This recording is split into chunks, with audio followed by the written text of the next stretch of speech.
Boa noite, meus amigos. Estamos aqui de volta.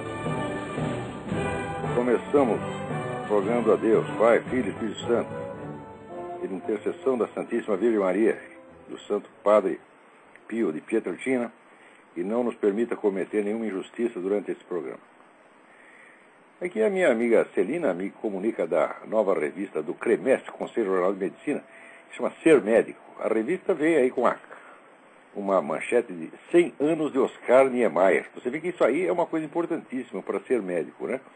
Se você não conhece a história do Oscar Niemeyer, você jamais conseguirá clinicar ou fazer qualquer outra coisa da profissão. E tem lá dentro uma entrevista com... Veja que quanta coisa importante para a medicina desse país. Uma entrevista com Paulo Henrique Amorim, que fala do seu próprio blog, né? E onde ele diz que a imprensa é irresponsável. Se tem um sujeito que é autoridade em matéria de imprensa irresponsável, está aí o Paulo Henrique Amorim. E a revista diz que lá dentro, na entrevista, ele está liberando a verve. Deve ter sido um erro de impressão. Eu acho que é liberando a verba, né? Deve sair o verve por engano, né?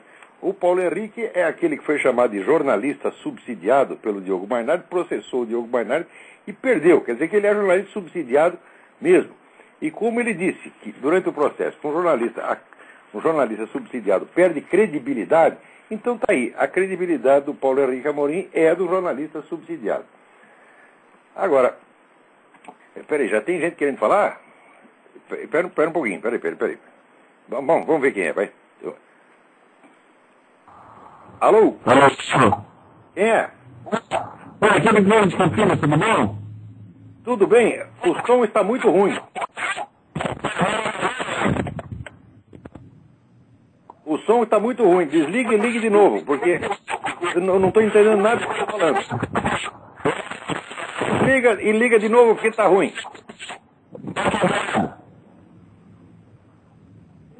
Bom, vamos continuar aqui. Aqui, o Júlio Severo me manda uma notícia aqui que eu acho espantosa. No jornal Paraíba Online, o pastor Helder Faber, ele declarou a coisa mais óbvia do mundo. Ele disse: a ideologia comunista tem espalhado morte e sangue ao longo dos anos. O próprio nazismo matou menos gente que os comunistas. Comunismo é intolerância, perseguição e genocídio, além do fim das liberdades democráticas. Bom, o padre falou isso, daí o homem lá do PCdoB, que é o partido maoísta, né? Veja, Mao Tse-tung é o sujeito que matou 75 milhões de chineses em tempo de paz, né? Quer dizer, o PCdoB é evidentemente um partido puxa-saco de genocídio. E, de acordo, vamos dizer, com a jurisprudência internacional, o partido que apoia um regime genocida, mesmo extinto, ele está cometendo por tabela, ele está sendo cúmplice de crime contra a humanidade. O PCdoB deveria ser fechado. Quer dizer, cada um dos seus líderes e militantes é um genocida. Apenas, vamos dizer, é o genocida indireto. Ele não tem a coragem de fazer o genocídio pessoalmente, mas ele aplaude quando o Mao Tse-tung faz, quando o Pol Pot faz, eles acham isso lindo, né? Agora, acontece que dentro do próprio PCdoB tem gente que não sabe a história do comunismo, ignorante. Então aparece lá o seu presidente local do PCdoB, José do Nascimento Coelho, que diz: historicamente, nós os comunistas fomos os primeiros a sair na defesa da liberdade de religião. Pois é, eles deixavam você praticar a religião tudo dentro da cadeia. Você fica na cadeia, você pratica a religião que você quiser. Tá certo? A gente vem aqui, tira você daí, bate em você uma vez por dia ou duas vezes por dia, né, que nem o pastor Richard Wurmbrand, né? Lá assim, tinha pastor, tinha padre da igreja ortodoxa, tinha rabino, né? Todos eles, tudo junto, né? Então, apanhava diariamente, né? E daí dizia: olha, você renuncia aqui à sua religião. Você fazia o seguinte, o Wurmbrand fizeram várias vezes isso. Amarrava o rabino na cadeia e dizia o seguinte: olha, você vai renunciar à sua religião, senão nós arrancamos o dente do rabino. No dia seguinte fazia o contrário, chegava para o rabino e dizia: daí amarrava o pastor e falava para o rabino: você renuncia à sua religião, senão nós arrancamos o dente do pastor. E depois trocava, viu o padre ortodoxo, e assim por diante. Passado isso, você estava, terminado esse ritual, você estava liberado para praticar a sua religião. Essa é a liberdade da religião. Vocês procurem na internet a palavra Pitesti, P-I-T-E-S-T-I. Pitesti é a cidade romena onde tinha o campo de reeducação. Quer dizer, o sujeito tinha aquelas ideias religiosas na cabeça, eles mandavam lá para Pitesti para fazer a lavagem cerebral no cara. Veja que coisa incrível.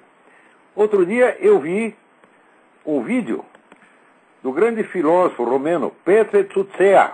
O Tsutsea estava morrendo, já com 80 e tantos anos, estava na cama, nem conseguia, mal conseguia falar. E o Tsutsea ficou 16 anos na cadeia, sofreu torturas quase diárias.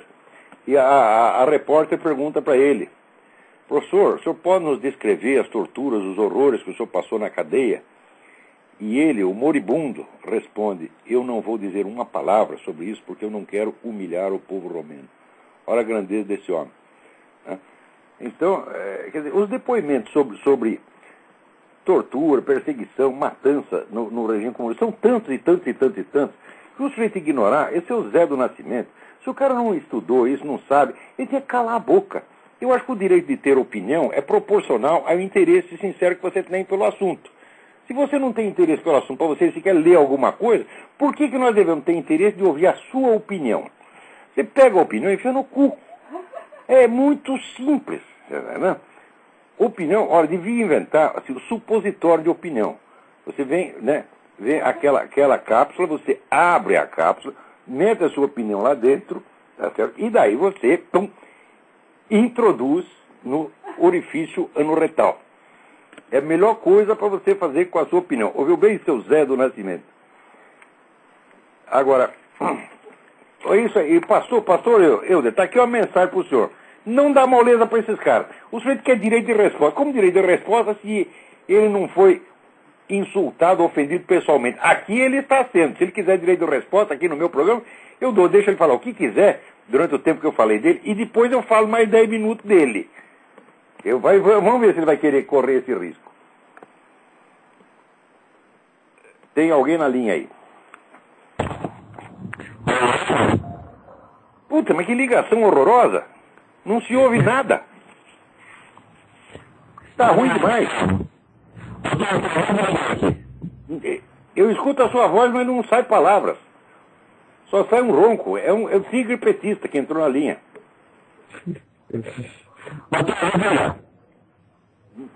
Estou ouvindo, mas não estou entendendo. Vamos em frente. Olha aqui. Vocês não percam a matéria que saiu na 0 Hora. Veja vocês, 0 Hora. Aquele jornal que era jornal de frouxo e puxa-saco. Mas agora todo mundo ficou valente, né? Agora que vazou o negócio do Foro de São Paulo na mídia internacional inteira, agora no Brasil está todo mundo valente. A Veja está valente, 0 Hora está valente, o Globo está valente, né? Até o Merval Pereira, depois assim, de 16 anos, ele decidiu falar umas palavrinhas sobre o Foro de São Paulo, e o pessoal está dizendo que ele, corajosamente, ele falou sobre o Foro de São Paulo. Que coisa, veja o padrão de coragem no Brasil, onde é que foi parar. Quer dizer, o modelo de coragem jornalística no Brasil é o Merval Pereira, né?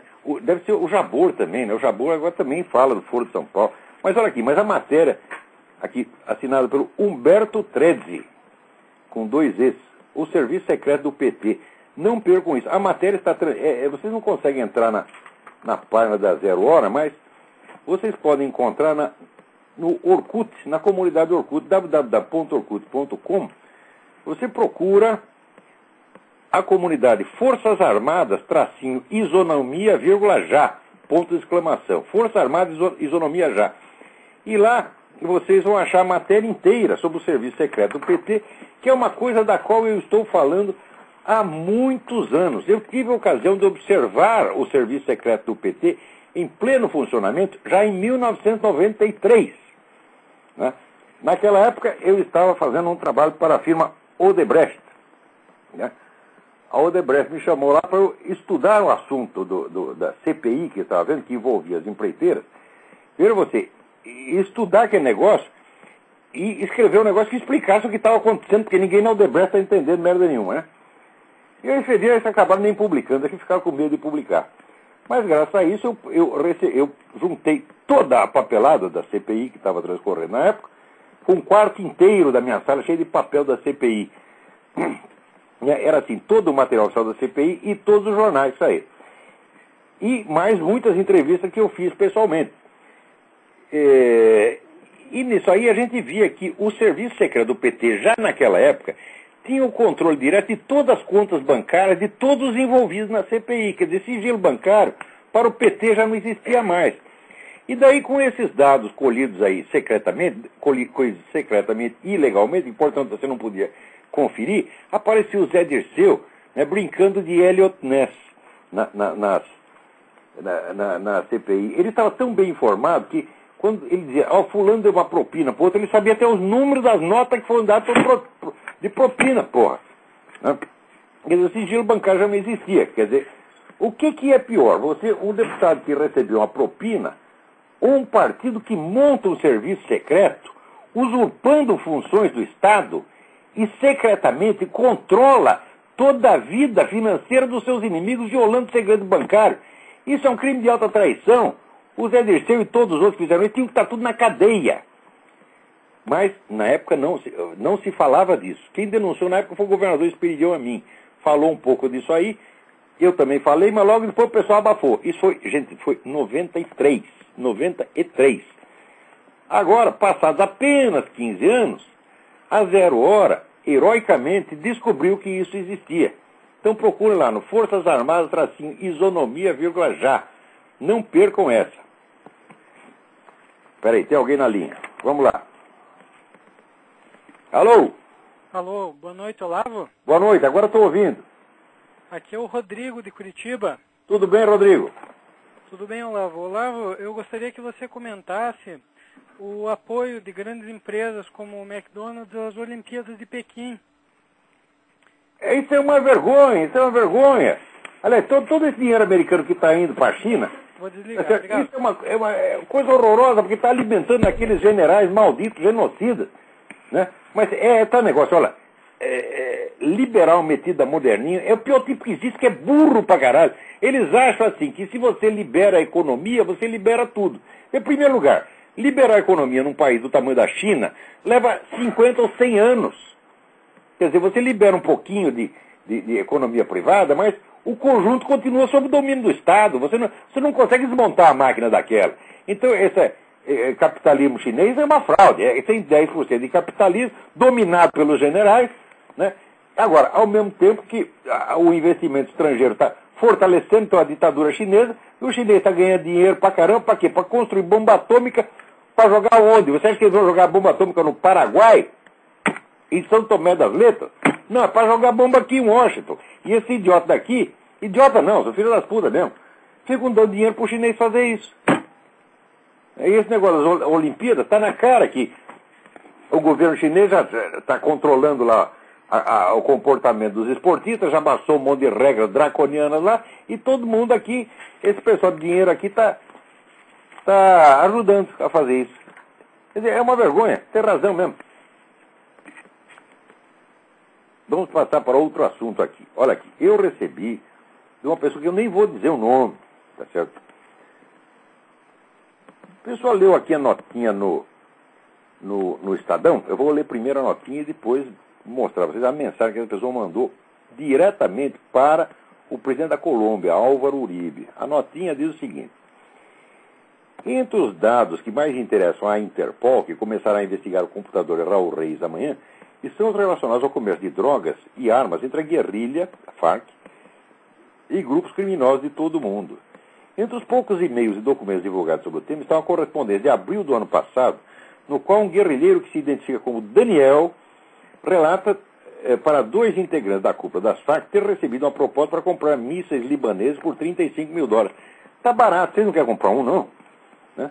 A oferta teria sido feita por aliados do traficante Juan Carlos Ramírez Abadia, conhecido como Chupeta, preso no Brasil no ano passado. Ele tem aviões e barcos e assume a responsabilidade de entregar o que for comprado na fronteira, diz Daniel. Outro e-mail menciona uma oferta para a aquisição de 50 quilos de urânio. Já vai fazer bomba atômica, já. Provavelmente esse deve ser algum código usado para identificar outros produtos ilícitos, diz Alfredo Rangel, diretor da Fundação de Segurança Democrática. Essa aqui é a nota do Estadão. Agora, essa pessoa que eu acho melhor, tem nem dizer o nome dela, a pessoa que eu respeito muito, mandou uma carta para o presidente da Colômbia, dizendo o seguinte: tem informações importantes que poderão colaborar nas investigações do computador de Raul Reis. Envie para o seu pessoal de inteligência. Eles poderão investigar sobre a ligação que apresentarei a seguir. Em defesa da democracia sul-americana, necessito chamar sua atenção para alguns pontos que o senhor desconhece. Lendo os jornais de hoje, encontrei esta nota abaixo, essa que eu acabei de ler, me chamou muita atenção. Esse guerrilheiro Daniel, o qual oferece armas e urânios para as Farc, pode ser o nosso ex-ministro da Casa Civil, José Dirceu, que foi afastado do cargo devido a escândalos de corrupção e lavagem de dinheiro. O codinome, até aí é bem possível, o codinome do Zé Dirceu era Daniel, né? Bom, ele sempre foi o homem de confiança de Lula, nosso presidente atual. Hoje se diz um consultor tentando ganhar a vida. Viaja muito pelo mundo, inclusive o Oriente Médio. Ele é muito ligado a Fidel e Raul Castro. Fez curso de guerrilha em Cuba nos anos 60 e 70 e mantém até hoje estreitas relações. Parênteses, agora digo eu. Ele diz que ele, quando estava em Cuba, ele se tornou oficial do Serviço Secreto Militar Cubano. E agora ele diz que ele é agente secreto aposentado, né, de Cuba. Vocês já viram alguém se aposentar do Serviço Secreto Cubano? Alguém sair do Serviço Secreto Cubano? Ninguém sai. Lá você entrou, né, é uma vez para sempre. Né? Quer dizer, ex-agente secreto de Cuba é ex-ser humano vivo. Só tem esse, né? Tá bom, continuamos aqui. Voltou ao Brasil e até se casou usando outra identidade. Seu codinome quando estava na guerrilha era Daniel e hoje no Brasil já muito se divulgou sobre isso. Uns 8 meses antes de encontrar a paradeira de Juan Carlos Abadia, José Dirceu, já afastado do poder, foi visto por vários moradores frequentando o condomínio Morada das Flores, em Aldeia da Serra, ao redor de São Paulo, mas ninguém sabe o que ia fazer lá, nem qual morador visitar. Pois no ano seguinte, 2007, quando prenderam o Abadia, que morava exatamente nesse condomínio fechado, liguei os fatos, mas como não tinha prova, me calei. Bom, aí aparece um Daniel ligado a Abadia, intermediando vendas de armas de urânio.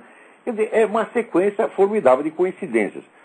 A pessoa que mandou essa carta, ela não assegura que esse indivíduo, esse Daniel, seja o Zé Dirceu.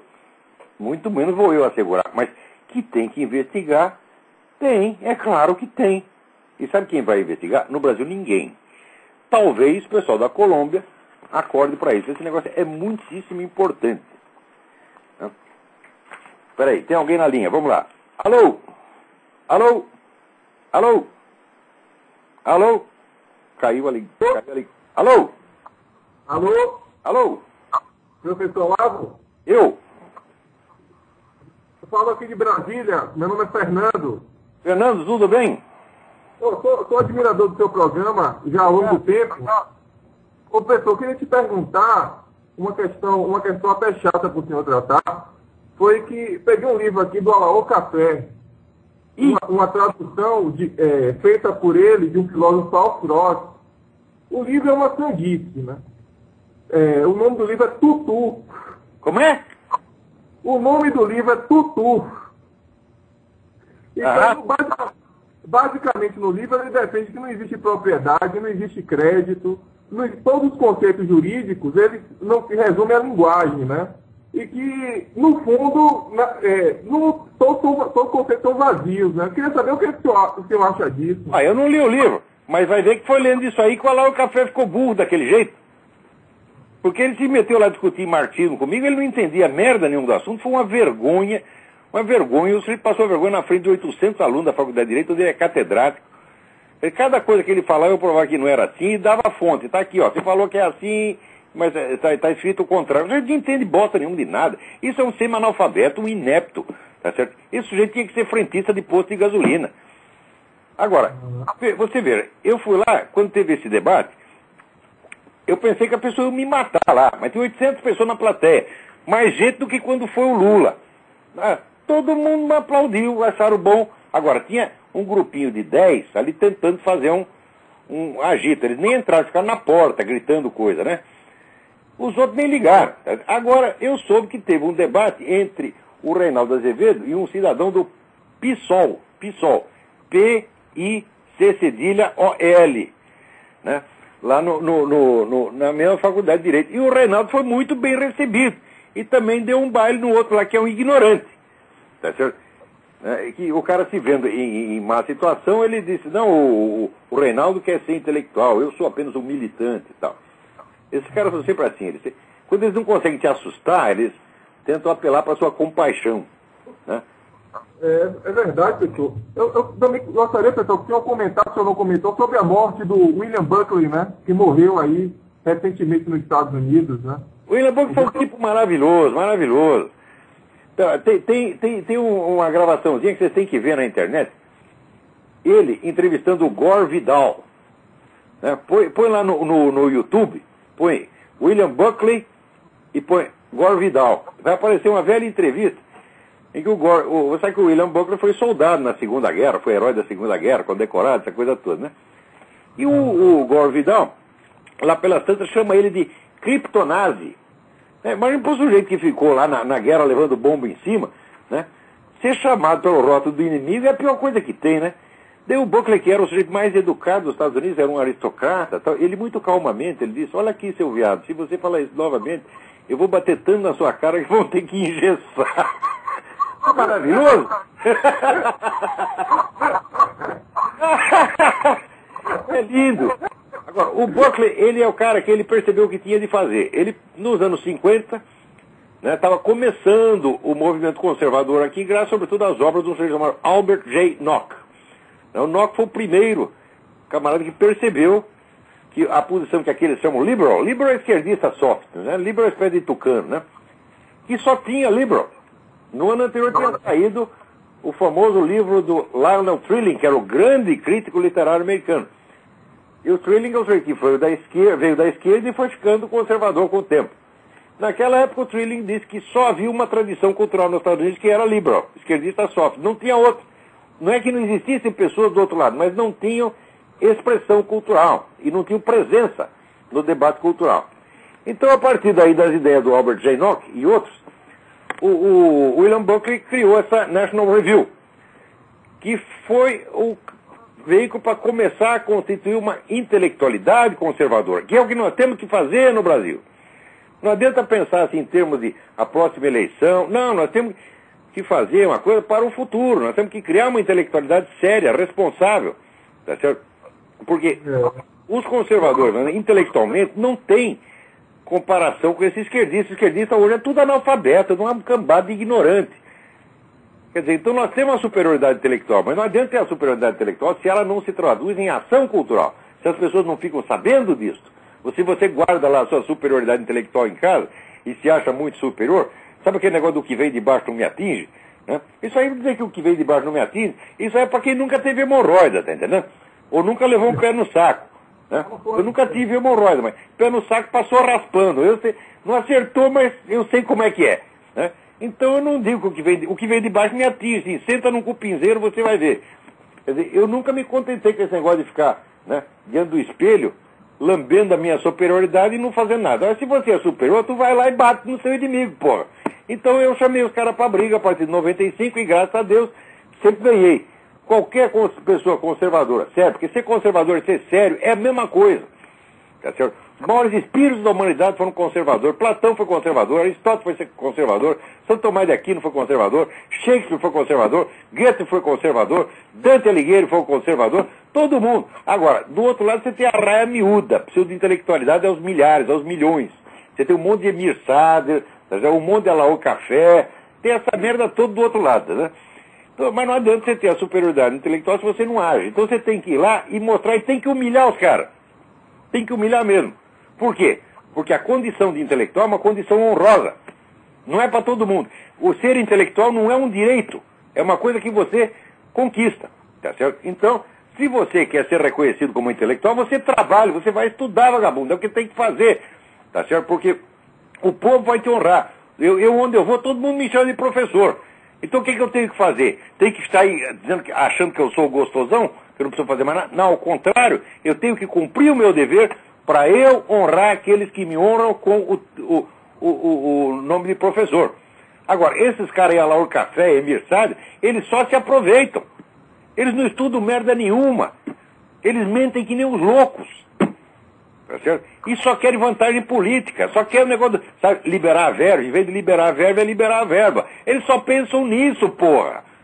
Fica um tirando o chapéu pro outro, né, fazendo esse joguinho. E... fica um puxando o saco do outro. Aquilo lá parece até uma suruba, rapaz, é um trenzinho, né? É horrível. É o complexo Pucuspe, né, professor? Que na verdade é um cuspe.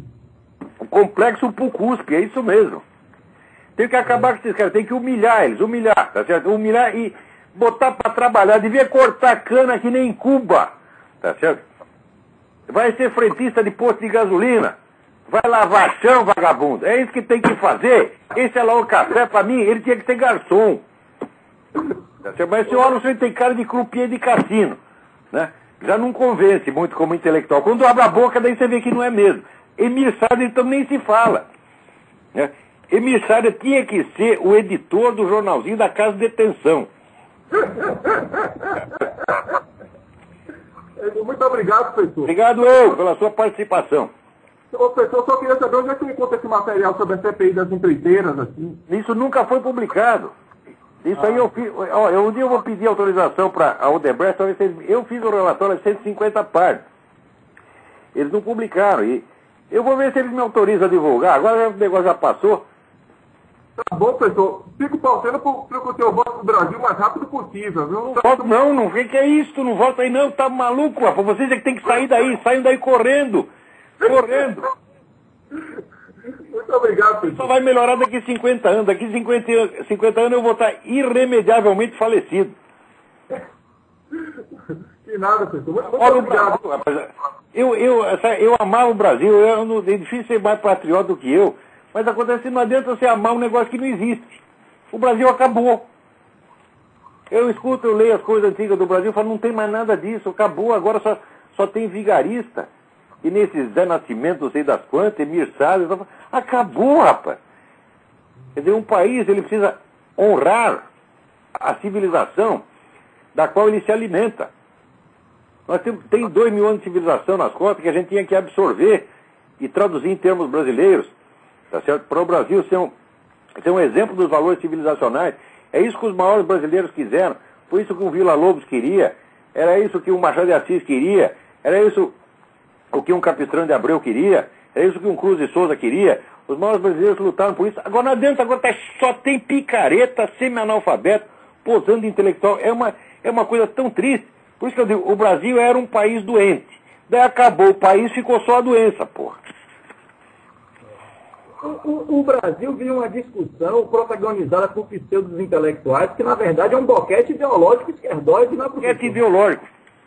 Falou bem, boquete ideológico. Pois é, para não dizer que está tudo perdido, vou passar adiante aqui. O Leonardo Atuc, da Isto É Dinheiro, me manda aqui uma matéria muito interessante sobre o PT e as Farc. Né? E vou aqui ler um pedacinho.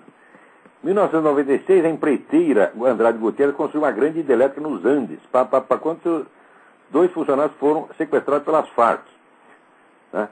Da empresa acionou Itamaraty, tudo foi tentado pelas vias diplomáticas, mas os 2 brasileiros por desorganizaram já estavam durante 207 dias. Eles só saíram do cativeiro depois, sabe quem foi levar, né, o dinheiro do resgate? O PT. Quer dizer, o PT já estava tão bem entrosado com as Farc em 1996 que ele conseguia fazer uma intermediação que o Itamaraty não conseguia.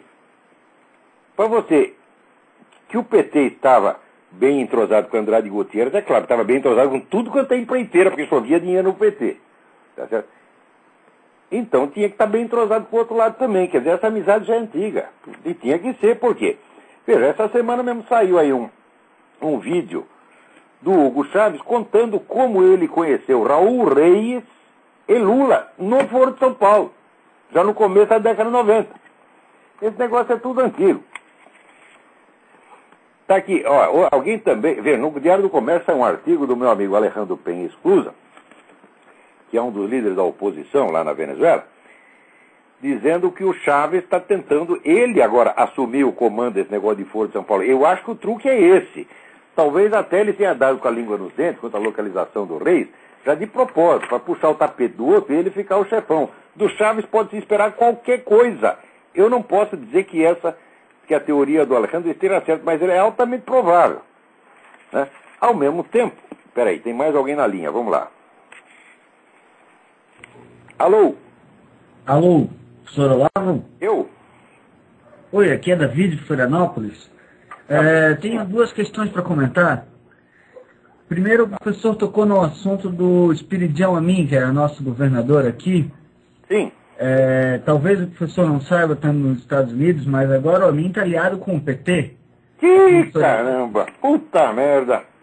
Ele, nosso grande governador aqui, agora está aliado com o PT. Todo mundo virou puxa-saco do PT. Você, olha, uns anos atrás, eu escrevi um artigo, deve ser 5 anos atrás, falando desses líderes regionais, que eram Antônio Carlos Magalhães, Maluf.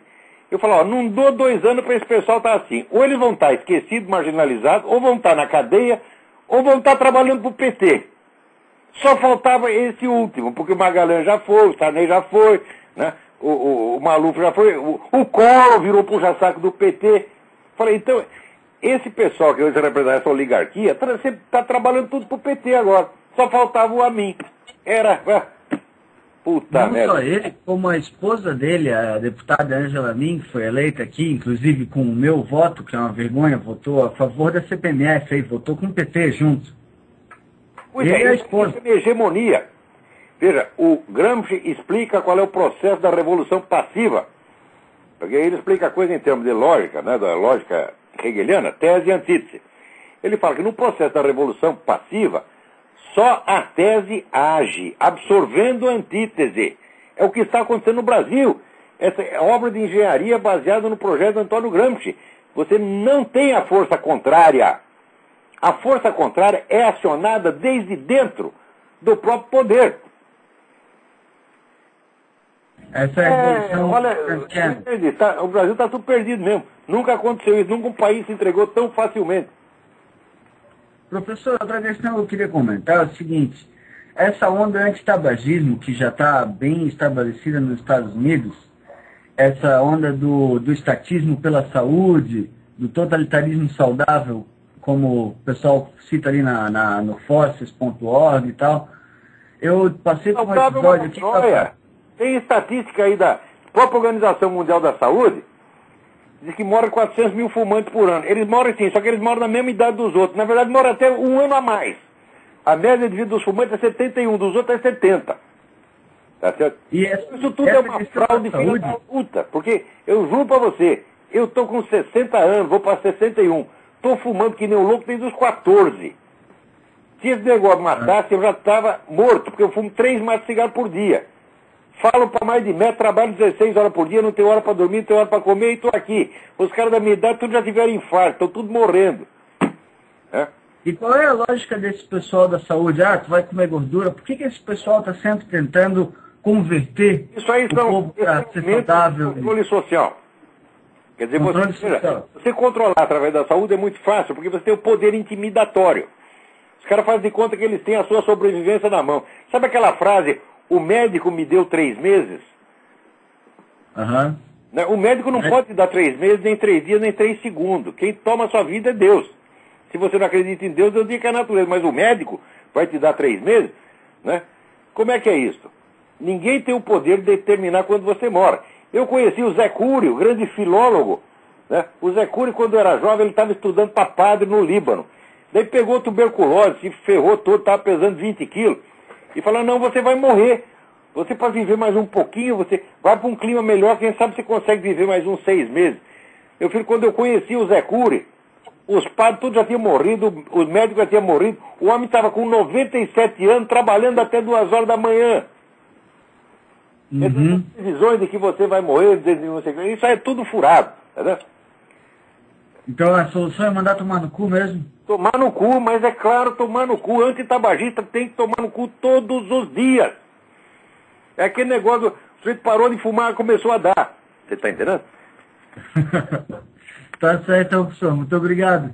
Obrigado eu. Até mais. Até mais. Peraí, tem mais alguém na linha. Vamos lá. Alô? Alô? Alô, quem é? É Yuri. Yuri? Isso, tudo bem? Tudo bem? Da Universidade de Illinois. Notícia para dar aqui.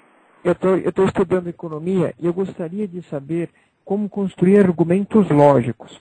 Que livros que ensinam isso? E depois conselhos para o jovem economista. Pegue os livros do Ludwig von Mises sobre metodologia. Existe um livro dele que se chama Teoria e História. E outro livro, que não tem tradução, chama de Ultimate Foundation of Economic Science. Está tudo lá. Esse foi o maior economista de todos os tempos. Até o Hayek, que é pequenininho perto dele.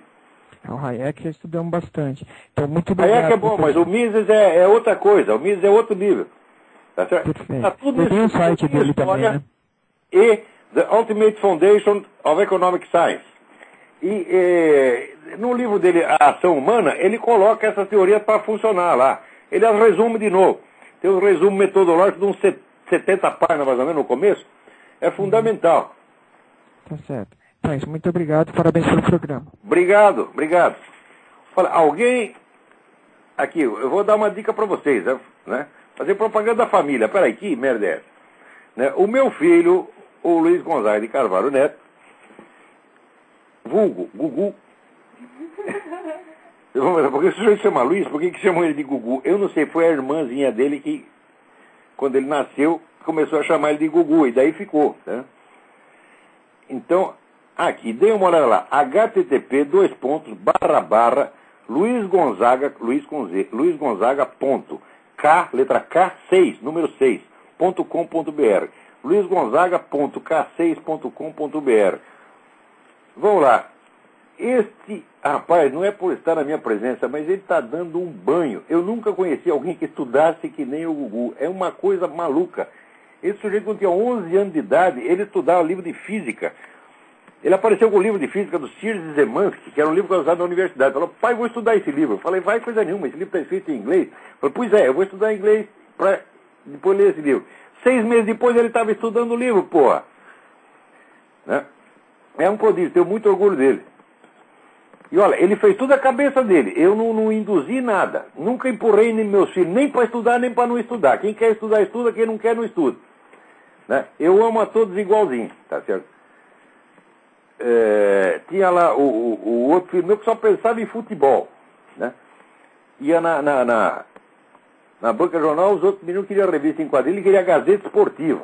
Ele sabia a escalação de todos os times do mundo. Só pensava em futebol. Maravilhoso, adoro. Né? Tinha outra que só pensava em namorar. Também tem todo o meu apoio. É isso aí, vamos em frente. Agora, aqui, a Graça Salgueiro me manda algumas notas que ele está publicando no Nota Latina. Olha, se você quer saber o que está acontecendo na América Latina, você tem que ler Nota Latina.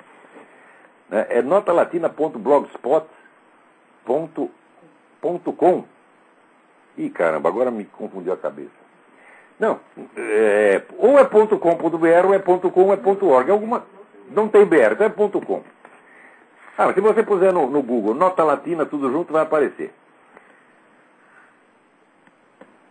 Olha aqui.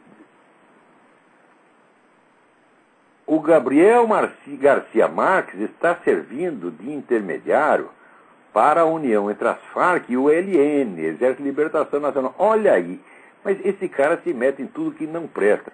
Olha, uma vez, o Mário Vargas Llosa deu-lhe uma porrada no meio da fuça, tá certo? Eu só lamento que não tenha dado duas, tá certo? Isso, eu também lamento não ter estado lá para ver, né? Mas, olha, ele merece. Se você bater no Gabriel Garcia Marques, vamos dizer, ele não sabe porque está apanhando, você não sabe porque está batendo, mas ele sempre saberá porque está apanhando. Porque ele ajuda tudo o que não presta. Né? Agora, ver o Partido Democrata dos Estados Unidos também, né, quer negociação política com as Farc. Todo mundo quer negociação política e está aqui o Chaves, né, defendendo a transformação das Farc em partido político. Olha como é que os caras montam as coisas. Uma guerrilha, você sabe que uma guerrilha não tem sentido militar nenhum. Uma guerrilha nunca vence. Ela só vence pelo seu efeito político. Ou seja, você transformar as Farc em partido político é dar a vitória a ela, porque essa é a única vitória possível que uma guerrilha pode obter. Ela ser legitimada politicamente. Como aconteceu com essa merda dessa guerrilha brasileira. Ela perdeu no campo militar e ganhou no campo político. É para isso que serve a guerrilha. A guerrilha só é assim, que nem moleque que faz birra, tá entendendo? Porque está querendo um dinheiro, uma coisa assim. Quer dizer, a birra não tem finalidade em si. Você está entendendo? O moleque vai lá e toca fogo na poltrona. Não é que ele tem algo contra a poltrona, é que é uma chantagem emocional que está fazendo. Então, guerrilha é isso. Agora todo mundo diz, não, nós precisamos acabar com essa violência. Então, quem começou a violência? Foram eles mesmos. Eles começam a violência e depois dizem que precisa acabar com ela. Como é que acaba com a violência? Dando para eles tudo o que eles querem. Ou seja, é uma chantagem pura e simples. Puta merda. Tem mais alguém na linha aí, vamos lá. Alô? Alô? Sim. Olavo, tudo bem? Tudo bem, quem é? É Alex, do Alabama. Ô Alex, tudo bem? Ô Olavo, eu tenho uma pergunta para você referente ao discurso do Bush em setembro de 2001, depois dos ataques do World Trade Center e já estou trocando o nome dos monumentos e dos lugares. Bom, depois dos ataques terroristas do 11 de setembro, ele fez aquele discurso que ele iria perseguir os grupos, que iria perseguir os terroristas em qualquer país que desse abrigo ou patrocinasse o terrorismo. No caso, a gente tem aí a América do Sul com o Hugo Chávez, que ele está com uma aliança terrorista forte com o Hugo Chávez, Rafael Correia, e sendo ajudado pelo Lula, através do Foro de São Paulo. É uma coisa que não se pode esquecer. Agora, o Bush vinha dizendo que o Lula era o amiguinho dele, que o Lula era a esperança dele contra o Hugo Chávez. Então, eu escrevi 1000 vezes e falei em muitos lugares aqui na Hudson Institute, na Atlas Foundation, na American Food Institute, fui lá, fiz o que pude. Falei, não é assim, o Lula não é isso que vocês estão pensando, ele é o fundador presidente do Foro de São Paulo. A esquerda latino-americana está toda unida em função de um projeto comum, não existe essa coisa, o problema não é o Hugo Chávez, não é Rafael Correia, não é isso, não é aquele, o problema é o conjunto. Né? Porque a pessoa me dava razão, mas até isso chegar, vamos dizer, na esfera política, eu acho que esses caras da América do Sul é muita garganta e pouca ação. Eles fodem mesmo o pessoal na América do Sul. Agora, eu acho que quem ferra mesmo é o Irã com essa parceria da Venezuela. Quem ferra é a China, em primeiro lugar. É a China mesmo? É a China, o problema é a China. A China e a Rússia estão por trás de todo esse terrorismo mundial. Todo terrorista que pega, eles estão com arma o quê? Chinesa ou russa. Todos eles. Tá, isso é verdade. Isso aí é a boa e velha KGB, você está entendendo? Isso aí já existem 1000 provas. Olha, acompanhe os artigos de um filósofo russo chamado Lev Navrozov. Anota esse nome. Você vai no site newsmax.com e procura os artigos do Lev L-E-V Navrozov. N-A-V-R-O-Z-O-V. Navrozov. Esse é um grande gênio, analista político. Às vezes ele fala umas coisas que eu não concordo, mas no conjunto ele é o cara que tem as informações e sabe como obtê-las. Certo. Eu vou pesquisar isso, mas a minha pergunta mesmo era por que os Estados Unidos nunca impõem nenhuma sanção, nunca aborda a questão da Venezuela de frente, como ela deveria de ser abordada? Veja, o que acontece é o seguinte, quando deu o 11 de setembro, era hora de o Bush denunciar os inimigos internos que tem aqui. Inclusive o Partido Democrata está cheio de colaboradores, gente que colabora com terrorista. Está lá Nancy Pelosi, Ted Kennedy. Era hora de se livrar dessa corja toda, revelar tudo o que eles fizeram, meter eles um processo em cima, tá certo? Mandar esses caras no mínimo para casa, se não para cadeia, pelo menos para casa. Tá certo? Porque o apoio que esse pessoal dá a essa esquerda armada internacional é uma coisa óbvia. O Ted Kennedy, em 62, ele já deu dinheiro para o tal do Jim Jones, que depois virou aquele pseudo-pastor da pseudo-igreja, né? O cara montar uma rádio comunista no interior do Brasil, no Nordeste do Brasil. Isso em 62. Né? Quer dizer, a lista de serviços prestados que Ted Kennedy, Jimmy Carter, essa gente toda, tem para com a esquerda armada internacional é uma monstruosidade. Aquele momento mostrou a vulnerabilidade dos Estados Unidos. Então era um momento de limpar o inimigo interno. O Bush, querendo ser bonzinho, o que ele fez? Tentou unir a nação contra o inimigo externo. Resultado, ele liquidou com a carreira política dele. Naquele momento, os republicanos que estavam no poder, era para eles ficar lá 40 anos, era para acabar com o Partido Democrata. O Bush, confiando no Partido Democrata, quis fazer a União Nacional, tá aí o que deu? A União Nacional não durou 3 dias, no quarto dia já estavam dando facada nas costas do homem. Quer dizer, olha, quando a cabeça não pensa, o corpo é que padece, tá entendendo? Ninguém vem me dizer que tem gente que conhece George Bush pessoalmente, muita gente, não, ele é inteligentista. Fica inteligente para as neguinhas dele, para mim é burro, tá vendo?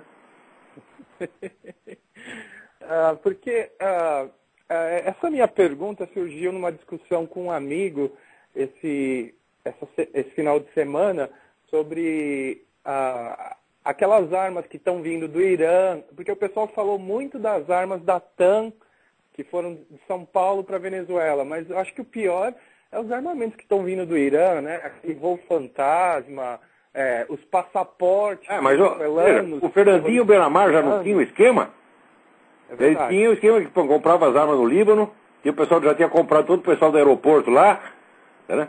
Vinha, as armas não eram de fabricação libanesa, eram armas russas que vinham através do Irã. E que ele levava para as Farc, pegava cocaína e vendia cocaína 200 toneladas por ano para o Brasil, mais 100 aqui para os Estados Unidos. Ele já contou essa história. Isso aí vai fazer mais de 6 anos que o cara contou isso. Quer dizer, o pessoal ainda fica desconfiando. Será que a Farc faz tráfico de droga? Pô, puta merda. Quando a pessoa não quer a verdade, a covardia imbeciliza a um ponto que a pessoa se torna uma verdadeira ameba, uma coisa pastosa, tá entendendo? Uma coisa informe, nojenta. Não adianta nem bater, porque você bate a coisa é mole. Você tá entendendo? Né? Legal. Olavo, só para concluir, na verdade agora é um pedido para o senhor. A gente estava tentando mandar alguns e-mails para o senhor, eu e mais algumas pessoas. Mande. Só que a sua caixa postal sempre está cheia, né? Ela sempre volta. O senhor não pode deixar um endereço para a gente mandar correspondência para o senhor? Eu dei meu endereço, no dia seguinte tá cheio de petista aqui querendo me bater. Não, uma caixa postal, então. Eu vou arrumar uma caixa postal, vou fazer isso, arrumar uma caixa postal. Tá legal. Bom, desculpa, agora... É uma boa ideia. Assim, quem quiser mandar a carta bomba, manda pra caixa postal. Isso, põe um DHL aí, um FedEx, UPS, essas coisas. Aí a gente manda a carta, lá eles checam tudo. Tá muito bom. Olá, a última sugestão. O senhor faz esse programa no Blog Talk Radio, ele tem essa limitação de tempo, né? Que às vezes corta a pessoa, não dá para o senhor levar o programa à frente. Por que o senhor não experimenta também abrir um outro programa semanal no Yahoo Live?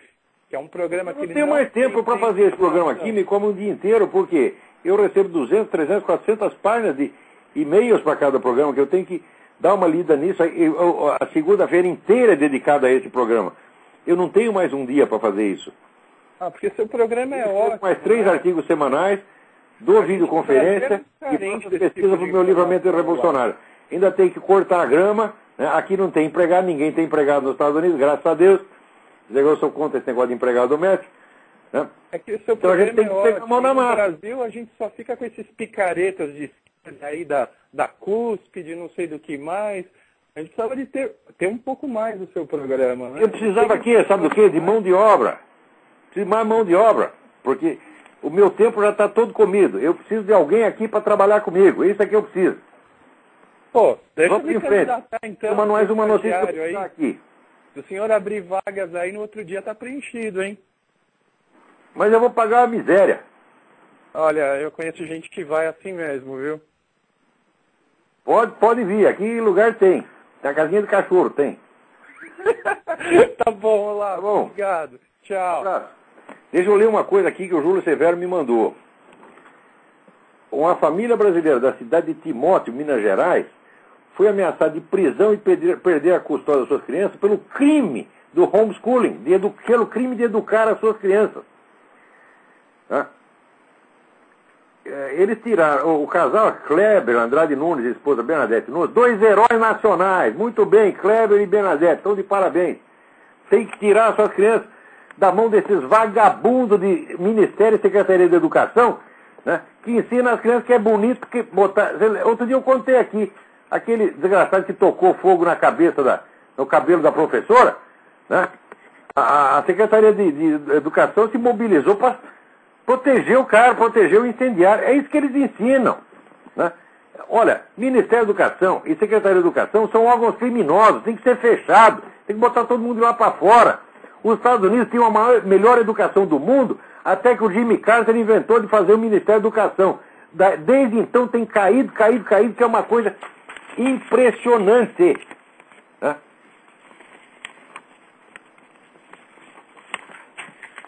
Então, a educação aqui está virando uma merda. Você quer ver o que é? Agora o que estão ensinando aqui? No estado de Massachusetts, eles passam para a criança o seguinte teste. Veja você, hein? aqui. Primeiro, o que você acha que causou a sua heterossexualidade? Segunda, quando que você primeiro decidiu que seria heterossexual? 3, é possível que a sua heterossexualidade seja uma fase que você vai superar? 4, será que você é heterossexual porque você tem medo do seu mesmo sexo? Eles estão dando isso para as crianças. Quer dizer, você está tratando a heterossexualidade como se ela fosse um desvio de conduta. Um desvio aceitável, que você pode tolerar, mas que tem que ser abandonado mais cedo ou mais tarde. É isso que eles querem ensinar para as crianças. E quem quer ensinar isso para eles é porque quer comê-los. Eles querem aumentar a freguesia, porra. Isso aí é um bando de pedófilo, filha da puta. Você tá entendendo? Agora, as pessoas veem essas coisas, elas ficam, em parte elas sentem temor, né? Mas quando o temor não pega, eles apelam para sua compaixão, se faz de coitadinho e de perseguido. Então você fica com aquela emoção contraditória. O Pavlov já tinha mostrado que a estimulação contraditória é a melhor maneira de você escravizar uma pessoa. Agora, se você manda estimulação contraditória com emoções de grande impacto, ao mesmo tempo você sente medo da pessoa e sente compaixão dela, você está atrapalhado ali. O que você faz? Você acaba cedendo tudo para aquela pessoa. Então, quando eles não vão pela intimidação, vão pela chantagem emocional. E você, espremido entre as duas emoções contraditórias, você acaba criando um arranjo e você cede tudo para os caras. Eu vou escrever um artigo sobre isso, vou explicar tudo direitinho. Isso é uma sacanagem. Então, como é que a gente pode entregar a criança na mão dos filhos da puta que fazem isso? Vamos lá. Quem está na linha aí? Alô? Alô, quem é? É Júnior. Quem? Júnior. Júnior, tudo bem? Fala rápido que nós temos mais 1 minuto. Belezinha, tô falando aqui de São Paulo e, pô, queria te parabenizar, gosto muito do seu programa e eu comecei de novo o cursinho nesse ano, preparatório para o vestibular, e eu queria só expor meu sentimento aí, que você debatesse um pouco em cima desses professores vermelhos que tem dentro do cursinho.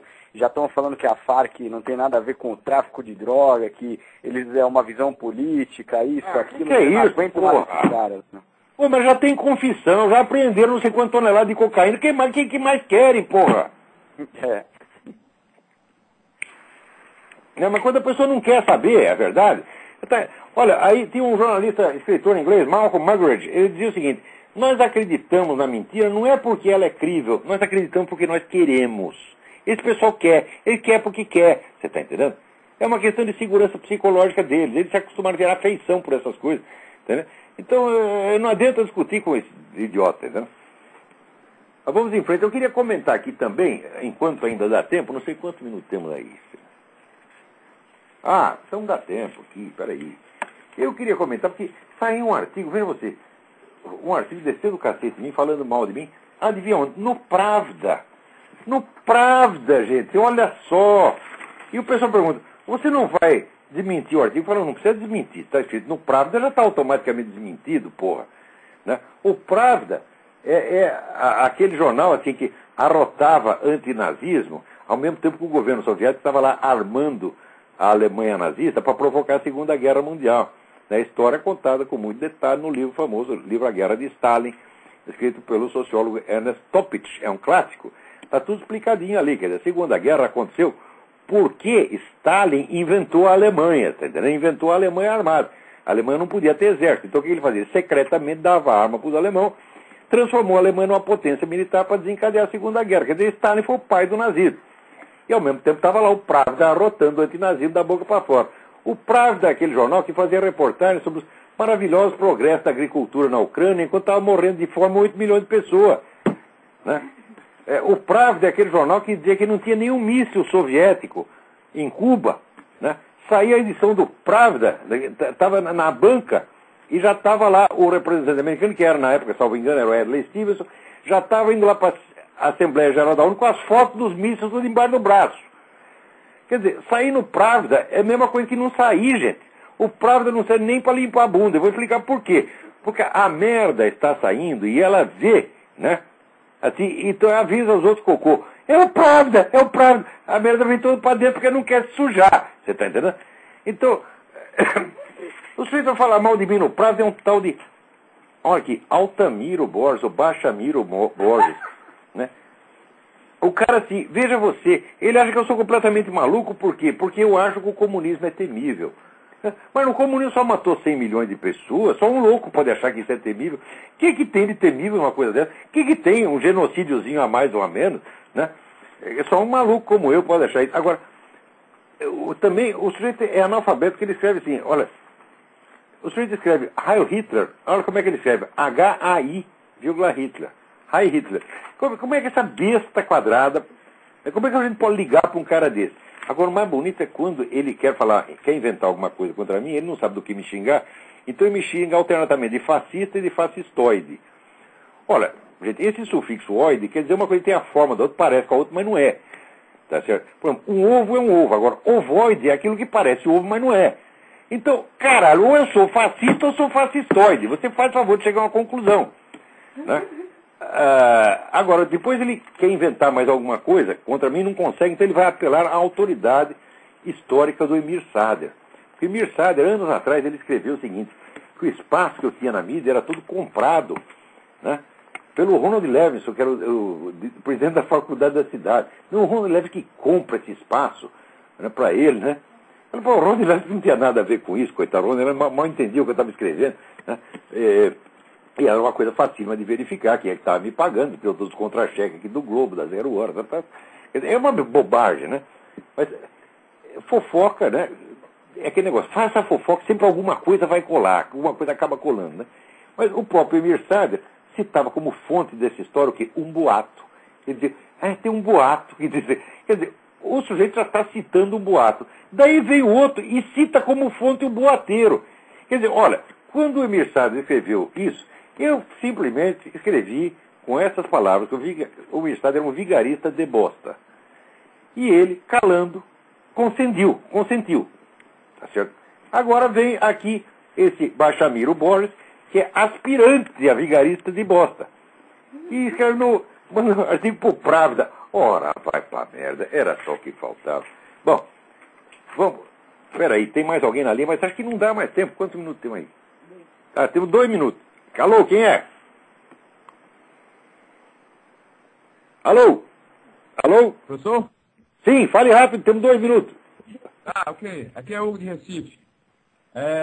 Eu estava numa aula de matemática recentemente e o professor começou a fazer algumas apologias do George Cantor, né? Aí eu vi no seu site uma coisa falando sobre que ele faz uma confusão entre metafísica, entre infinito metafísico e infinito matemático, né? Ele confunde número com nome de número. Né? O pessoal que estuda matemática, eu acho que estudar muita matemática você endoida, porque matemática é um negócio fascinante e que não tem assunto. Né? Matemática é pura forma. Né? Então é bonito, aquele negócio complicado, você fica muito naquilo, daqui a pouco acaba ficando idiota. Matemática tem que estudar com moderação, já dizia Aristóteles. Né? Então, ou então estudar um pouquinho quando você é jovem e depois você passa a estudar outra coisa, como fez Edmund Husserl, né? Ela tirou o diploma de matemática e depois passou a estudar filosofia. Agora, o Georg Cantor, eu não nego que seja um gênio, mas essa coisa dos transfinitos é um absurdo total. Porque ele diz que você pegar, por exemplo, ele diz a série dos números inteiros é infinita. E a série dos números pares é infinita e está contida na primeira. Então você tem um infinito contido no outro infinito. Eu disse, mas isso é uma bobagem sem mais tamanho? Porque se você pegar a série dos números pares, né, quantos elementos, quantas unidades tem lá? Tem exatamente, né, a mesma da série dos números inteiros. É a mesma coisa, porque são 2 séries ilimitadas. Então, é a mesma série. Isso não é um conjunto contido dentro do outro. É o mesmo conjunto, apenas nomeado de maneira diferente. Se você nomear só os números pares, você está fazendo a mesma contagem. Se você conta 1, 2, 3, 4, quantos você contou? 4. Agora você conta 2, 4, quantos você contou? 4. Quer dizer, a quantidade é a mesma. Não há 2 infinitos, meu saco. Ele está confundindo o número com o nome de número. Quer dizer, não é um erro matemático, é um erro lógico. Eu disse isso na Universidade Federal de Pernambuco, isso aí vai para 15 anos atrás. E tinha lá a comissão de matemática, eles ficaram loucos da vida e prometeram que iam me contestar. Eu falei, mas contesta agora. Não, nós vamos estudar o caso, depois nós contestamos. De vez em quando aparece o mesmo sujeito representando aquele grupo, dizendo, não, nós vamos contestar. Até hoje não contestaram. Você não pode contestar o óbvio. O que eu disse do Georg Cantor, sem desmerecer o restante da obra dele, é que esse negócio dos transfinitos é uma pataquada, uma confusão semântica, na verdade. Como em matemática não existe semântica, o sujeito, ele operando só matematicamente, você não pode pegar essa distinção. Não é uma distinção matemática. É uma distinção ontológica e semântica. Mas quando é que vai fazer o matemático entender isso? O matemático precisa crescer muito, precisa estudar muita filosofia para entender um negócio desse. Que, na verdade, porque você entende, é simples. Mas olha aqui. O Cantor que nos perdoe que o nosso tempo acabou. Nosso tempo não é infinito nem transfinito. Né? Então, fica para a semana que vem. Muito obrigado a todos. Um abraço.